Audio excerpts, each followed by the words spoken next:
प्रिय भक्तगण, एक गिद्ध के 3 प्रश्न। पहला प्रश्न, दुनिया में स्त्री अधिक है या पुरुष? दूसरा प्रश्न, दुनिया में लोग जन्म अधिक लेते हैं या मरते हैं? तीसरा प्रश्न, दुनिया में मूर्ख अधिक है या बुद्धिमान? मित्रों, एक बार फिर से आप सभी का स्वागत है। हमारे YouTube चैनल में आज का वीडियो बहुत ही महत्वपूर्ण होने वाला है, जिसमें एक गिद्ध के 3 प्रश्न हैं। ये तीनों प्रश्नों का उत्तर इस कथा के माध्यम से दिया गया है। मित्रों, आप सभी लोगों से निवेदन करती हूँ कि कृपया ध्यान देकर इस ज्ञानवर्धक कथा को सुने। मित्रों, किसी नगर में एक राजा की बहुत सुंदर रानी थी। राजा रानी से बहुत प्रेम करता था। एक दिन रानी अपनी सखियों के साथ छत पर बैठी हुई थी। तभी अचानक किसी गिद्ध ने रानी के सर पर बीट कर दी। यह देखकर रानी को बहुत गुस्सा आया। इतनी सी बात पर रानी रूठ करके राजमहल के अंदर जाकर बेड पर लेट गई। जब यह खबर राजा को मिली कि उनकी रानी किसी बात पर रूठ करके राजमहल में बेड पर लेट गई है, तो राजा राजमहल में रानी के पास पहुंचे और रानी के रूठने का कारण पूछा। रानी ने कहा, महाराज, आज मेरे सिर पर एक गिद्ध ने बीट कर दी है। मुझे बहुत बुरा लगा, और जब तक आप उस गिद्ध को मृत्युदंड नहीं देंगे, तब तक मैं अन्य जल ग्रहण नहीं करूंगी। मित्रों, रानी का ऐसा कहना सुनकर और देखकर पहले तो राजा रानी को समझाने लगे कि देखो, दुनिया में लाखों गिद्ध है। ऐसे में कैसे पता करूंगा कि आपके सिर पर कौन गिद्ध ने बीट की है? इसलिए गुस्सा त्याग दो और लाओ, तुम्हारा सर मैं साफ कर देता हूं। मित्रों, राजा के बार बार समझाने पर भी रानी ने अपना हठ नहीं छोड़ा, और अंत में विवश होकर राजा ने सभी पहेलियों को आदेश दे दिया कि हमारे राज्य में जितने भी गिद्ध और गिद्धनी हैं, सबको पकड़कर हमारे पास ले आओ। हम उन्हें बहुत सारा धन देंगे। अब तो राजा का आदेश सुनकर समस्त शिकारी जाल बिछाकर सभी गिद्ध गिद्धनी को पकड़ने लगे। अब यह देखकर समस्त गिद्ध गिद्धनी में इस बात को लेकर शोर होने लगा कि यहाँ का राजा समस्त गिद्ध गिद्धनी को पकड़वाकर उन्हें मारने वाला है। बस, हम गिद्धों का दोष इतना है कि हम में से किसी एक ने रानी के सर पर बीट कर दी है। एक की सजा सबको मिलेगी। ये कैसा न्याय हुआ? तो उन समस्त गिद्धों में से एक वृद्ध गिद्ध बहुत ही बुद्धिमान था। उसने एक रणनीति बनाई और समस्त गिद्धों से कहा कि आप जाओ। सब राजा के पास गए और राजा से कहने लगे कि जब तक हमारे मुखिया ना आ जाएं, तब तक हमें ना मारो। यदि वह पूछे कि तुम्हारे महाराज कहाँ गए हैं, तो कह देना कि वे 7 समुद्र पार दूसरे किसी देश में किसी जटिल समस्या का समाधान करने गए हैं। समस्त गिद्धों ने अपने मुखिया की बात मान ली। अब तो समस्त गिद्ध शिकारी के जाल में फंस गए। राजा के पास पहुंच गए। राजा ने उनसे कहा, हे गिद्धों, तुम में से किसी ने हमारी रानी के सिर पर बीट की है, इसीलिए हम अपनी रानी को खुश करने के लिए आप सबको मारने का आदेश देते हैं। क्या हमारे राज्य के समस्त गिद्ध यहाँ आ चुके हैं? मित्रों, राजा की ऐसी दस्तापूर्ण बातों को सुनकर समस्त गिद्ध एक सुर में कहने लगे, महाराज, आप बेशक हमें मार देना, परंतु अभी हमारे मुखिया जी नहीं आए हैं। कृपया उन्हें आ जाने दीजिए, जो अभी 7 समुद्र पार दूसरे देश में एक कठिन समस्या को सुलझाने गए हैं। मित्रों, समस्त गिद्धों की ऐसी बातों को सुनकर राजा आश्चर्यचकित होकर पूछने लगा, क्या तुम्हारे मुखिया इतने बुद्धिमान हैं जो विदेश में न्याय करने गए हैं? तब तो हमें जरूर इंतजार करना चाहिए। मित्रों, इस प्रकार उस राजा ने उस वृद्ध गिद्ध का शाम तक इंतजार किया। शाम के समय जब वो मुखिया गिद्ध आया, तो राजा ने उसे ऊंचे आसन पर बिठाया और पूछा कि गिद्धों के सरपंच, आपको आने में इतनी देर क्यों हो गई? तो राजा की बात सुनकर मुखिया गिद्ध कहने लगा, महाराज, 7 समुद्र पार एक राजा ने पूछा था कि दुनिया में स्त्री अधिक हैं या पुरुष। जब किसी ने इस प्रश्न का जवाब नहीं दे पाया, तो फिर हमें निमंत्रण दिया गया, तो हमने जाकर इस प्रश्न का उत्तर बताया। राजा पूछने लगे कि आपने क्या उत्तर दिया? इस प्रश्न का मेरे ख्याल से तो दुनिया में पुरुष ही अधिक है। तो मुखिया ने जवाब दिया, नहीं महाराज, संसार में स्त्रियां अधिक हैं। राजा पूछने लगे कि आपने किस आधार पर बताया कि संसार में स्त्रियां अधिक हैं?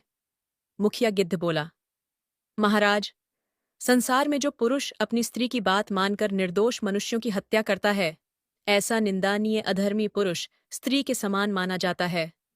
मित्रों, मुखिया गिद्ध की बात सुनकर राजा सोच में पड़ गए कि मैं भी आज अपनी रानी के कहने पर इन निर्दोष गिद्धों को मारने जा रहा हूं।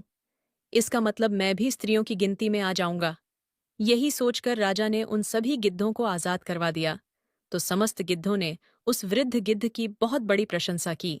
इधर जब रानी को पता चला कि महाराज ने उन गिद्धों को पकड़वाकर मारने के बजाय उन्हें छोड़ दिया है, तो रानी ने अन्न जल त्याग दिया और राजा से कहा कि जब तक आप उनके प्राण नहीं लेते, तब तक मैं अन्न जल ग्रहण नहीं करूंगी। मित्रों, अपनी रानी को प्राणों से ज्यादा चाहने वाला राजा अपने वचन से फिर गया और अगले दिन उसने शिकारियों से कहकर फिर से समस्त गिद्धों को पकड़वा लिया और सबको मारने का आदेश कर दिया। पहले की तरह समस्त गिद्धों ने फिर वही बात कही, महाराज, हमारे मुखिया को आ जाने दीजिए, उसके बाद आप हमें मार देना। राजा कहने लगा, तुम्हारा मुखिया आज कहाँ गया है और वह अभी तक क्यों नहीं आया? समस्त गिद्धों ने कहा, महाराज, हमारे मुखिया जी आज पहाड़ों के उस पार जो देश है, वहां किसी बात का निर्णय करने गए हैं। वो आते ही होंगे। मित्रों, कुछ समय के बाद मुखिया गिद्ध भी आ गया। उसे देखकर राजा ने कहा, कहो जी, इतनी देरी से आने का क्या कारण है? मुखिया गिद्ध कहने लगा, महाराज, आज मैं चीन देश में गया था। वहां की न्याय पंचायत सिर्फ एक प्रश्न पर अटकी हुई थी, जिसका उत्तर किसी के पास नहीं था। इसीलिए वहां के राजा ने मुझे आमंत्रित किया था। तब मैंने ही जाकर उस प्रश्न का उत्तर दिया है। प्रश्न यह था कि संसार में कितने प्राणी पैदा होते हैं और कितने मरते हैं। राजा ने कहा, मेरे हिसाब से ज्यादा लोग पैदा होते हैं और मरने वालों की संख्या तो कम होगी। परंतु आपने क्या जवाब दिया? गिद्ध कहने लगा, महाराज, मैंने बताया कि संसार में लोग मरते अधिक हैं। राजा ने पूछा, वह कैसे? गिद्ध कहने लगा, राजा सही फैसला सुनाकर और किसी के बहकावे में या लोभ में आकर अपने निर्णय को बदल देता है, अपने वचन से उलटना चाहता है, ऐसा व्यक्ति जीवित होकर भी मरे हुए व्यक्ति के समान होता है और ऐसे व्यक्तियों की चारों तरफ निंदा होती है। गिद्ध का जवाब सुनकर राजा फिर सोच में डूब गया कि ऐसा राजा तो मैं ही हूं, जो रानी के प्रेम में अंधा होकर अपने वचन से फिर गया हूं। मैं निंदा का पात्र नहीं बनना चाहता हूं। ऐसा विचार करके राजा ने उन समस्त गिद्धों को मुक्त कर दिया। सारे गिद्ध खुशी खुशी अपने स्थान को चले गए। इधर जब रानी ने सुना कि महाराज ने आज भी समस्त गिद्धों को दंड नहीं दिया, तो उसने महाराज से बताया कि मैं आज आत्महत्या कर लूंगी, या तो हमारी मांग पूरी करो। अब तो विवश होकर राजा धर्म संकट में फंस गया। सोचने लगा, अब क्या करूं? काफी देर सोच विचार करके राजा ने अगले दिन फिर सभी गिद्धों को पकड़वा लिया। फिर वैसा ही हुआ। मुखिया गिद्ध की बातों को सुनकर राजा ने उसके विलंब का कारण पूछा, तो बताया कि आज वो बहुत ही महत्वपूर्ण विवाद को सुलझाने गए हैं। किसी राज्यसभा में इस बात पर विवाद था कि दुनिया में मूर्ख अधिक है या बुद्धिमान। राजा कहने लगा, इसमें कौन सी बड़ी बात है? दुनिया में बुद्धिमान तो बहुत अधिक है, मूर्ख तो एक दो ही होंगे। क्या आपने यही बताया?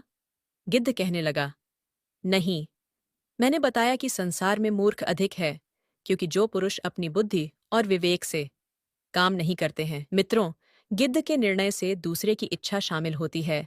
धर्म को जानबूझकर जो बुद्धि और विवेक से निर्णय नहीं करता है, जो एक की रक्षा के लिए लाखों की जान लेना चाहता है, वह मूर्ख ही तो होता है। आपके दरबार में सभी बुद्धिमान व्यक्ति आपकी हाँ में हाँ मिलाए रहते हैं। ये सभी मूर्खों की श्रेणी में आते हैं। आपके इस फैसले पर आपका विवेक नहीं है।